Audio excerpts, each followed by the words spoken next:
এই হিরোডস বাদশাহ এক বর্ণনায় পাওয়া যায় এই জালেম তার ভাগ্নিকে বিয়ে করার কুপ্রস্তাব দেয়। বলেন নাউজুবিল্লাহ। আপন ভাগ্নিকে বিয়ে করার জন্য যখন প্রস্তাব দেয়, সিদ্ধান্ত নিল, এবং ঐতিহাসিকগণ তারা আরও বলেছেন যে তার আপন ভাতিজিকেও সে বিয়ের প্রস্তাব দিয়েছিল।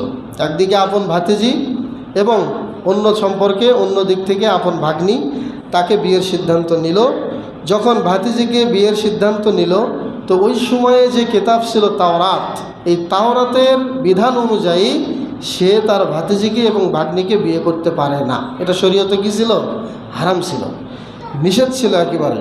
কিন্তু ইয়াহইয়া আলাইহিস সালাতু ওয়াস সালাম দেখলেন যেটা হচ্ছে কেউ বিরোধিতা করছে না, এবং কেউ যে তার বিরোধিতা করবে এমন কোনো ব্যক্তি সাহসও করছে না যে হে হিরোদস রাজা বাদশাহ, আপনি যে কাজটি করতে যাচ্ছেন এটি তো ঠিক নয়, এটি ইসলাম সমর্থন করে না, এখান থেকে আপনি ফিরে আসেন, এটা করবেন না, এরকম কথা বলার কেউ সাহস করছে না, কেউ বললই না। এক পর্যায়ে ইয়াহইয়া আলাইহিস সালাতু ওয়াস সালাম তিনি এটা মানতে পারলেন না, এবং তিনি সরাসরি এটা বাধা দিলেন, বললেন যে না, এটা আমি আপনাকে করতে দেব না।